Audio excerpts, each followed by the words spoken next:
সবাইকে শুভেচ্ছা ও ভালোবাসা জানিয়ে আমি আফতাব হালদার। অনেকদিন আমাদের অনুষ্ঠান বন্ধ ছিল, তার কারণ হচ্ছে কিছু টেকনিক্যাল সমস্যার জন্য নিয়মিত অনুষ্ঠান আপনাদের সামনে নিয়ে আসতে পারিনি। সেই জন্য প্রথমে আপনাদের কাছে ক্ষমা চাইছি। আপনারা যে রকম আগে পাশে ছিলেন আজও আমাদের পাশে থাকবেন। বেঙ্গল নিউজ আজ থেকে প্রতিদিন সন্ধ্যায় দেখতে পাবেন, আর ছুটিতে যাই চ্যানেল প্রতিদিন সকালে দেখতে পাবেন। তো চলুন আজ শুরু করছে এই সংসদে মোদীকে হুঁশিয়ারি দিলেন রাহুল গান্ধী। अकेला सब पे भारी पड़ रहा है। পুরানো সংসদ ভবনে লোকসভার কক্ষে দাঁড়িয়ে অতি দম্ভের সাথে নিজের বুক চাপড়ে একথা বলেছিলেন প্রধানমন্ত্রী নরেন্দ্র মোদী।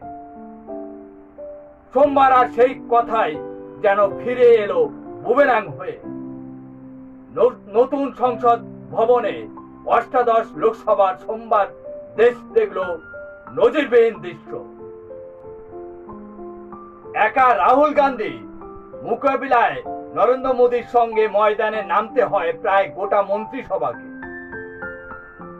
নীতির দৈন্য থেকে হিন্দুত্ব, নিট কিংবা অগ্নিপথ প্রকল্পের ব্যর্থতা সমালোচনা সুর চড়িয়ে সরকার পক্ষকে কার্যত ছাড়খাড় করে দিলেন বিরোধী দল নেতা রাহুল গান্ধী।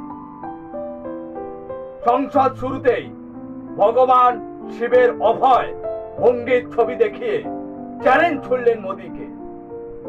রাহুল গান্ধী বললেন, ভয় দেখাবেন না, ভয় পাবেনও না, ডরো মত। এটাই হিন্দু, মুসলমান, শিখ, ঈসাই, গুরু নানকের বার্তা। রাহুল গান্ধী বলেন, আমি সেই পথেই চলি, অহিংসা, অভয় আর সত্যই আমার পথ দেখায়। আর তার উল্টো পথে চলছে বিজেপি। এহেন আগ্রাসী বিরোধী পক্ষে মোকাবিলায় মোদীকে উঠে দাঁড়াতে হলো দুবার। স্বরাষ্ট্রমন্ত্রী অমিত শাহকে দাঁড়াতে হলো পাঁচ বার। প্রতিরক্ষা মন্ত্রী রাজনাথ সিংকে দাঁড়াতে হলো দুবার। বাকযুদ্ধ উত্তাল হলো লোকসভা। মোদীর মুখোমুখি হয়ে বিরোধী দল নেতা রাহুল গান্ধী আক্রমণাত্মক ভঙ্গি তামাম বিরোধী সাংসদরা সংসদে তাড়িয়ে উপভোগ করলেন। আর ভিজিটার্স গ্যালারিতে বসে সোনিয়া গান্ধী, প্রিয়াঙ্কা গান্ধী উপভোগ করলেন। রাষ্ট্রপতির অভিভাষণের উপর ধন্যবাদ জ্ঞাপনের পর আর সেই আলোচনা বিরোধী বেঞ্চের প্রথম বক্তা হিসেবে ব্যাট করতে নামলেন, একের পর এক ছক্কা হাঁকালেন বিরোধী দল নেতা রাহুল গান্ধী। রাহুল বললেন, বিজেপি হিন্দু বলে প্রচার করে, কিন্তু আসলে বাস্তবে হিংসা ছড়ায়। এ কথা শুনে উঠে দাঁড়ায় নরেন্দ্র মোদী।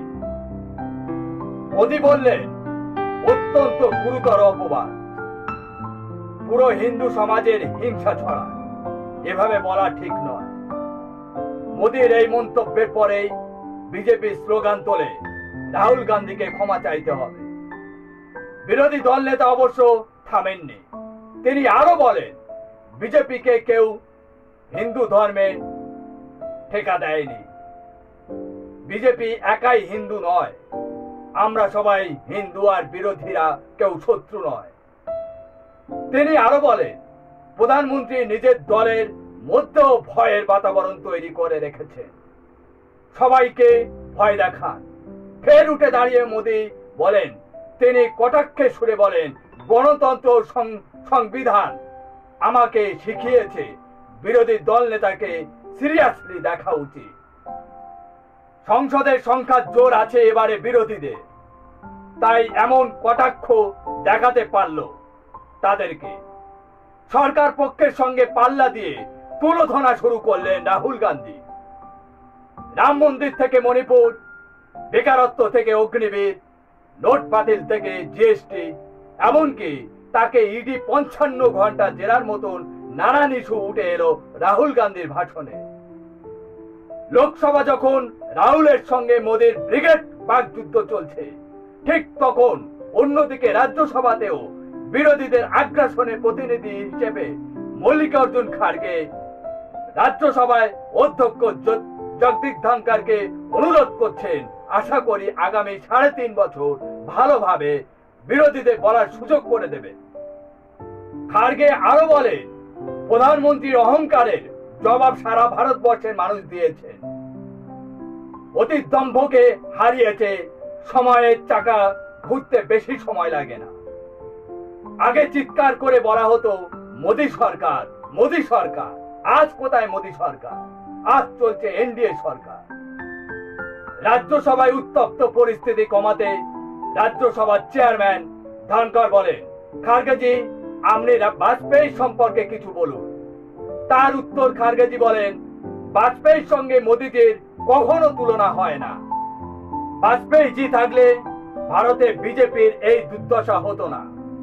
একজন প্রধানমন্ত্রী মুজরা, মুসলমান, মঙ্গলসূত্র, সম্পত্তি ছিনিয়ে নেওয়া এরকম ভাষা বলে, ভাবাই যায় না।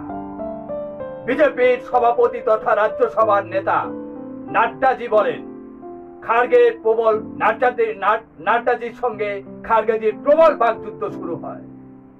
খাড়গেজি যখন আরএসএস এর সম্বন্ধে বক্তব্য পেশ করছে, তখন স্বয়ং ধনখড়কে দেখা যায় খাড়গের উপর ক্ষুব্ধ হতে। অধ্যক্ষের চেয়ারে বসে ধনখড় বলেন, খাড়গেজি একটা সংগঠন দেশের উন্নতির জন্য অবিশ্রান্ত কাজ করে চলেছে, তাদের সম্পর্কে আপনার এরকম কথা বলা উচিত নয়। মোটের উপর দাঁড়ালো লোকসভা ও রাজ্যসভায় রীতিমতো বিরোধীরা ঝড় তুলে দিলেন। আজ এখানে শেষ করছি। আপনারা সবাই ভালো থাকবেন, সুস্থ থাকবেন, আর প্রতিদিন আমাদের চ্যানেল দেখে আমাদের পাশে থাকুন। Tata, bye bye.